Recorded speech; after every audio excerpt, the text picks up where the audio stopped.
Hello friends, the ज्ञान point YouTube channel में आपका स्वागत है। जैसा कि आपको पता है कि बीपीएससी और शिक्षा विभाग से जुड़े हुए तमाम खबर मैं आपके बीच लेके आता हूं।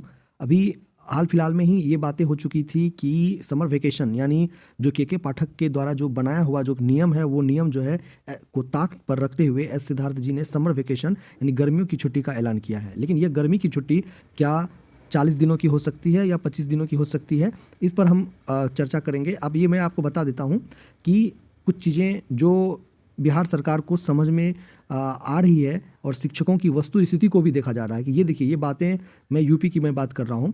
यहाँ पर आप देखेंगे कि यूपी स्कूल हॉलीडे जो मई और जून को हुई थी, और उसमें ये देखिए, उसमें नॉर्मली बात ये है कि उसमें ये बताया है कि 21 मई से 30 जून, यानी आप देख ले कि कुल 40 दिनों का वैकेशन होता है, समर वेकेशन। तो बगल के पड़ोसी राज्य में शिक्षकों को समर वेकेशन के लिए 40 दिनों का मोहलत मिलता है, 40 डेज, ताकि वो केंद्र विद्यालय की तरह जो है छुट्टी मना सके। हम सभी जानते हैं कि शिक्षक अगर प्रेशर में रहेंगे, शिक्षक अगर प्रेशर में काम हो ही नहीं सकता। शिक्षा विभाग में 6 घंटा या 5 घंटा का जो भी ड्यूटी होता है, उस ड्यूटी में उनका पूरा एफर्ट लगता है बच्चों को समझाने में। खास करके प्राइमरी से लेवल की बात कर लें या अपर लेवल की बात कर लें, तो हर एक लेवल पर एक अपना अपना चैलेंज होता है बच्चों को संभालने का। तो समर वेकेशन शिक्षकों के लिए बहुत ज़रूरी होता है, क्योंकि उनका जो शिक्षक होते हैं, उनका उनका सिर्फ एक ही होता है, मकसद होता है कि किस तरह से हम जो है सालों भर बच्चों को पढ़ाएं। उसमें बस समर वेकेशन जो होता है उनके लिए एक कहीं प्लानिंग होता है। किसी को घर बनाना हो, तो किसी को अगर किसी भी प्रकार का कहीं मूव करना हो, या शादी ब्याह, बहुत सारी बात होता है। तो उस तरह की एक्टिविटी जो है वो समर वेकेशन में हो जाती है। तो अब बात ये यहाँ पे है कि हम सभी समझ रहे हैं, क्या शिक्षा विभाग, बिहार सरकार ये बातें समझ रही है कि बगल के पड़ोसी राज्य में 40 दिनों का छुट्टी और हमारे बिहार में क्या 20 दिन 22 दिन का छुट्टी होगा? तो ये हमें आपको बता दूं, तो ये अपर मुख्य सचिव इस बात को रखे हुए थे कि हॉट डे जो भी होगा, यानी जो भी गर्म डे होगा, जो प्रीवियस जो ईयर यानी 2024 के आधार पर वो देखा जाएगा कि कौन सा जो डे है जिसमें रिकॉर्ड तोड़ तापमान हुआ था, लू की संभावना काफ़ी बढ़ गई थी। तो यह देखा गया है कि मई 2024 में खास करके गया में 29 तारीख को 47.4 डिग्री सेल्सियस तापमान दर्ज किया गया था, यानी 47.4 डिग्री सेल्सियस तापमान दर्ज किया गया था। तो इसका मतलब ये तो कन्फर्म है कि छुट्टियां जो होगी वो मई में होगी, ठीक है। और मई में होगी, ये पूर्व कैलेंडर के अनुसार जो छुट्टियां जो पहले जो दी जाती थी, वो जो दी जाती थी 21 दिन 22 दिन 25 दिन की छुट्टियां दी जाती थी। लेकिन यूपी सरकार छुट्टियां 40 दिन की देती है।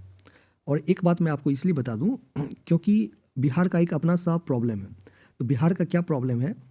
बिहार का प्रॉब्लम ये है कि बिहार में जो मानसून है वो मानसून जो है 20 जून, इस बार जो है 20 जून को मानसून आ गई थी। तो कोई भी वैकेशन होगा तो वो आपको जून से पहले होगा। और अप्रैल अप्रैल अप्रैल और मई, पूरा मई ले लिया जाएगा। तो उसकी उसी के बीच में आपको छुट्टियां देखने को मिलेगी, चूंकि 20 जून को मानसून घुस जाता है। मानसून आने के बाद जो है गर्मी का स्तर थोड़ा कम हो जाता है। बिहार की स्थिति, चूंकि हर एक राज्य की स्थिति अलग अलग होती है, लेकिन यूपी और बिहार की कमोबेश स्थिति सेम होती है।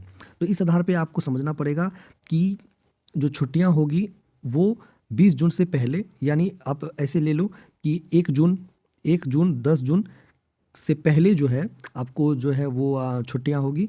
और मई है, मिड मई जो है, ठीक है, उस मई में छुट्टियां होगी। लेकिन मेरा मानना ये है कि कम से कम छुट्टी जो है वो 35 दिन की देनी चाहिए, ताकि शिक्षकों का जो काम है वो अच्छे से हो सके, जो छोटे बड़े जो काम है वो कर सके, अपना समर वेकेशन अच्छा से बना सके। क्योंकि कुछ ऐसे भी शिक्षक हैं जिनके बच्चे केंद्र विद्यालय में हैं, कुछ ऐसे हैं जिनके बच्चे जो है बाहर में पढ़ते हैं।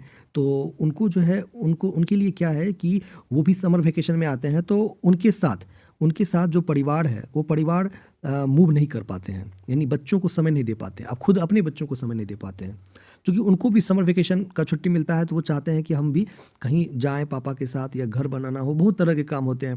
क्योंकि अगर आप सबका स्तर होता है, जो शिक्षक जो है 50 वर्ष की उम्र में है, तो उनका उम्मीद होता है कि हम जो है अपने बच्चों के लिए कुछ घर बना लें, या किसी तरह का शादी विवाह फंक्शन वगैरह अरेंज कर लें। इस तरह की बातें होती हैं।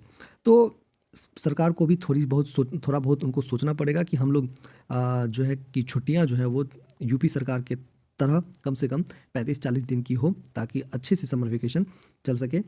धन्यवाद। अगर आप लोग चैनल पे नए हो तो चैनल को सब्सक्राइब करिए, वीडियो को लाइक करिए।